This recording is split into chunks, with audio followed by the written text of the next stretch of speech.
সকলোকে কৈ দিব আৰু এই এনেকুৱা কিছুমান কথাৰ কাৰণে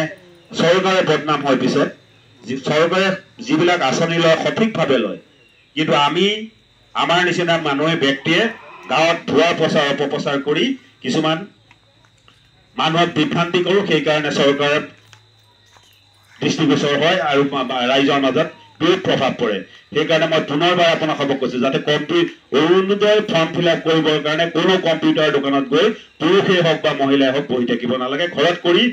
কৰিব এই এনেকৈ এঠাইত বহি পেলাই আমাৰ যিজন মানুহ আছে আমাৰ বুথৰ সভাপতিৰ লগত এজন আছে AGP ফালৰ পৰা দুজন BJP ফালৰ পৰা আছে এই চাৰিজন ব্যক্তিয়ে যোগাযোগ কৰি আপোনালোকক কোনদিনা হয় কাৰণ এইটো যোৱাকালিৰ পৰা সম্পূৰ্ণ 2 মাহ সময় লাগিব এইটো কৰোঁতে এই 2 মাহ সময়ত আপোনালোকৰ খবৰ অঞ্চললৈ কেতিয়া আহিব আপোনালোকক 2 দিন আগতে অৱগত কৰিব আৰু যেতিয়া অৱগত কৰিব তেতিয়া আমাৰ বুথৰ ইয়াত যিকেইজন